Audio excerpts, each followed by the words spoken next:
The Lion and the Hare, a folktale from East and Central Africa. Once upon a time, in a lush savanna where tall grasses rustled beneath a blazing sun, the animals had grown tired of living in fear of a fearsome lion named King Manoa.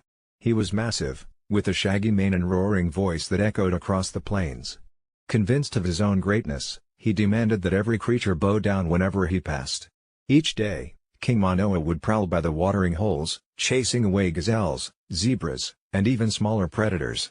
None dared challenge his tyranny until word spread that a particularly sly hare was not only unafraid but also quite good at tricking bigger beasts. The hare's arrival one evening, Kima the Hare arrived at the central watering hole where the other animals whispered their worries.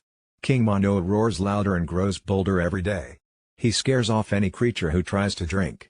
Kima, though tiny in stature, had bright, alert eyes.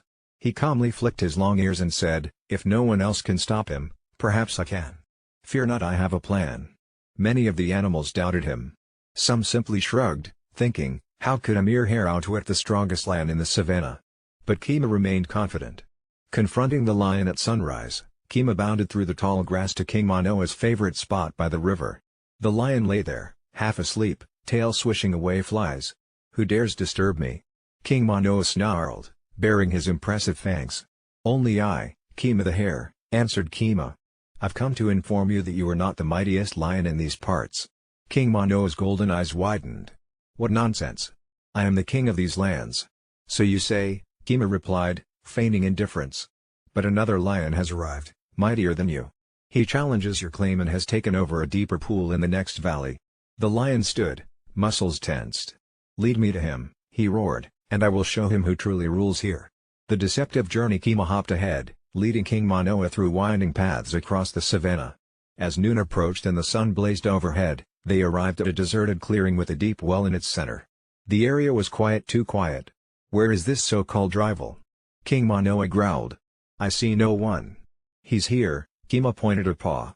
"He hides in the well, waiting to challenge anyone who dares peer into his domain." King Manoa marched to the edge, expecting to see a sniveling lion cowering below. Instead, when he gazed into the well's dark water, he saw his own reflection. The midday sun was so bright that the reflection appeared perfectly clear and large. "Look there," Kima whispered urgently. "See how he has your same fierce gaze? He must be your twin in power." Mistaking his reflection for a rival, King Manoa snarled. The other lion snarled back in unison. Outraged, King Manoa roared, baring his teeth. Of course, the reflection roared as well. "He dares mock me!" King Manoa shouted in fury. "I will not be imitated." The well's trap. Determined to defeat the challenger, King Manoa lunged forward into the well. There was a thunderous splash. Water surged over the sides, and the lion sank to the bottom. The hard fall and the sudden rush of cold water shocked him. Panicked, King Manoa struggled to climb out but found the well's rocky walls too steep. All the while, Kima peered over the edge. The hare calmly shook his head. "Not so mighty now, are we?" Kima said softly. "You should learn that arrogance can be your downfall." Weak from the frantic struggle, King Manoa realized he had been tricked by his own pride and by a small, clever hare. Word spread soon. The other animals heard rumors of how King Manoa had fallen into a well, chasing an imaginary foe. They cautiously approached, peeking at the lion from above. One by one, they recognized an important lesson: even the strongest can be outwitted by a smaller opponent who uses intelligence and cunning. The other animals worked together to pull King Manoa out, but only after he promised never again to terrorize the savannah. Humbled and soaking wet, King Manoa agreed to mend his ways. Conclusion and moral: from that day forward, King Manoa no longer roared at every creature that crossed his path. He understood that strength alone does not guarantee respect and that arrogance can lead to one's undoing. As for Kima the Hare, he remained a folk hero among the savannah dwellers, proving that a sharp mind can overcome brute force. Moral of the story: intelligence can triumph over physical strength. Pride and arrogance often lead to a downfall.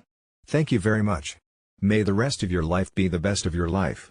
Oranzi, please share and like. Please subscribe.